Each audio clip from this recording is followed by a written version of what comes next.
नमस्कार, मी हिमगौरी तुमचे खूप खूप स्वागत करत आहे माझ्या हिमगौरी लाईफ या यूट्यूब चॅनलवर।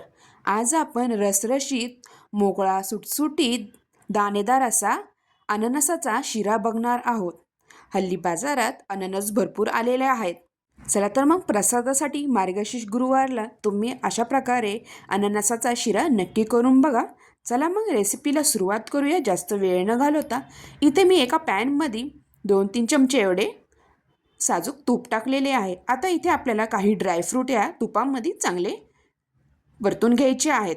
ड्रायफ्रूट आधी तुपामध्ये चांगले परतून घेतले की खाताना शिऱ्यामध्ये अगदी खमंग असे लागतात। त्यामुळे आधी आपल्याला तुपामध्ये हे ड्रायफ्रूट चांगले खमंग भाजून घ्यायचे आहेत। अशा प्रकारे मी हे ड्रायफ्रूट भाजून घेतलेले आहेत तुपात। आता हे साईडला आपल्याला एका प्लेटमध्ये काढून घ्यायचे आहेत। तुम्ही इथे ड्रायफ्रूटचे तुकडेही करू शकता। आता इथे आपल्याला अर्धी वाटीला कमी इथे मी साजूक तूप घेतलेले आहे। आता या तुपामध्ये आपल्याला वाटीभर एवढा रवा, इथे बारीक रवा आपल्याला घ्यायचा नाही, मीडियम साईजचा रवा इथे आपल्याला घ्यायचा आहे, जेणेकरून शिरा हा चांगला दाणेदार रसरशीत होतो। आता रवा टाकल्यानंतर आपल्याला हा रवा चांगला तुपामध्ये चांगला भाजून घ्यायचा आहे। इथे मी साईडला 2 वाटीच्या प्रमाणात पाणी इथे गरम करायला ठेवलेले आहे। आता इथे रवा चांगला भाजला गेलेला आहे। इथे माझा रवा आधीच भाजलेला असतो, त्यामुळे जास्त वेळ अजून भाजायला लागला नाही। आता मी रवा साईडला करून घेतलेला आहे। तुम्ही हा रवा एका प्लेटमध्ये काढून घेऊ शकता, पण मी मोठे पॅन घेतलेले आहे, त्यामुळे रवा साईडला करून त्या पॅनमध्ये वाटीभर एवढे अननसाचे बारीक तुकडे इथे परतून घ्यायचे आहेत आपल्याला। आता मी हे अननसाचे तुकडे चांगले इथे परतून घेणार आहे, जेणेकरून हे अननसाचे तुकडे चांगले सॉफ्ट होतील।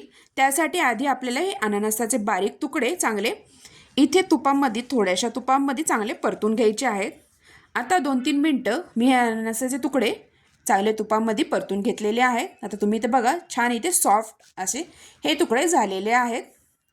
आता हा रवा आणि हे अननसाचे तुकडे मी एकत्र नंतर परतून घेणार आहे। त्या साईडलाच मी हे आधी परतून घेतलेले आहेत अननसाचे तुकडे। आणि आपण जो अननसाचा शिरा करणार आहोत त्यामध्ये हे तुकडे छान मिक्स होतात व खातानाही तोंडाखाली येतात हे तुकडे। त्यामुळे आधी आपल्याला हे सॉफ्ट करून घ्यायचे आहेत अननसाचे तुकडे। आता बघा, छान इथे सॉफ्ट झालेले आहेत। आता हे रवा आणि अननसाचे तुकडे मी मिक्स करून घेणार आहे। जर तुम्ही सेपरेट रवा भाजून आधी काढला असेल तर तुम्ही यामध्ये अननसामध्ये तुकड्यांमध्ये पाणी टाकून, पाणी उकळले की नंतर रवा टाकू शकता। आता मी हे रवा आणि अननसाचे तुकडे आधीच मिक्स केलेले आहेत, त्यामुळे इथे मी पाणी नंतर टाकणार आहे। त्यासाठी मी पाणी आधी उकळून घेतलेले आहे। आता पाणी आपले उकळले गेलेले आहेत। आता ह्या अननसाच्या शिऱ्याला चांगला कलर यावा त्यासाठी मी इथे फूड कलर वापरलेला आहे, थोडासा लेमनचा। इथे फूड कलर हा ऑप्शनल आहे, तुम्हाला हवा असेल तर टाकू शकता। फूड कलर नाही टाकला तरीही चालेल, पण कलर छान येतो, त्यामुळे मी इथे फूड कलर वापरलेला आहे। आता हे गरम पाणी आपल्याला यामध्ये टाकून द्यायचं आहे व चांगले मिक्स करून घ्यायचं आहे। तर बघा, छान असं मिक्स करून घ्यायचं आहे आपल्याला। कलरही तुम्ही इथे बघू शकता, कलर टाकल्यामुळे छान असा कलर आलेला आहे।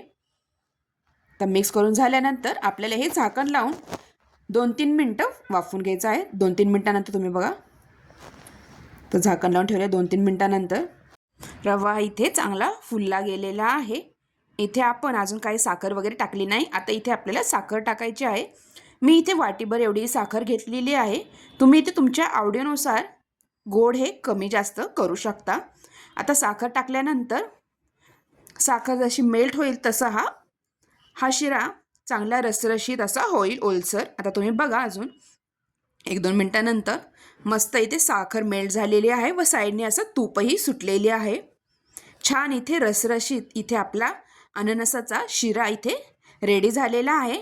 आता इथे आपल्याला आपण जे ड्रायफ्रूट तुपामध्ये चांगले फ्राय केलेले होते ते ड्रायफ्रूट इथे टाकायचे आहे। तुम्ही इथे ड्रायफ्रूट असे बारीक काप करूनही टाकू शकता। आता इथे मी चिमूटभर एवढं मीठ टाकणार आहे आणि इथे सुंठ इलायचीची पावडर चमचाभर। आता हे सगळं टाकल्यानंतर चांगलं मिक्स करून घ्यायचं आहे। अशा प्रकारे इथे आपला मस्त असा रसरशीत इथे दाणेदार इथे अननसाचा शिरा रेडी झालेला आहे। आता अजून 2-3 सेकंद मी हा शिरा झाकून ठेवणार आहे. छान असा मुरला जाईल. मिक्स केल्यानंतर आपल्याला इथे थोडंसं 2-3 सेकंद अजून वाफवून द्यायचं आहे. तर छान मिक्स झालेलं आहे. आता झाकण लावून आपल्याला 2-3 सेकंद अजून वाफवून घ्यायचं आहे. आता 2-3 सेकंदानंतर तुम्ही बघा मस्त इथे छान तुप्पट असा इथे आपला शिरा मस्त असा अननसाचा रेडी झालेला आहे. अशा प्रकारे तुम्हाला ही रेसिपी कशी वाटली नक्की कमेंटद्वारा कळवा व माझ्या चॅनलला लाईक, शेअर आणि सबस्क्राईब करायला विसरू नका. आणि हो, जर तुम्ही चॅनलवर नवीन असाल तर चॅनलला सबस्क्राईबही करा आणि बेल आयकॉनवर क्लिक करा, जेणेकरून तुम्हाला माझ्या चॅनलवरचे असेच नवीन नवीन रेसिपीचे नोटिफिकेशन येत राहील व तुम्हाला अशा छान छान रेसिपी माझ्या चॅनलवर बघायला भेटतील. व तुम्ही हा व्हिडिओ शेवटपर्यंत बघितल्याबद्दल तुम्हा सगळ्यांचे खूप खूप धन्यवाद. पुन्हा भेटूया अशाच नवीन रेसिपीसोबत. तोपर्यंत तुम्हा सगळ्यांना बाय बाय. थँक्यू.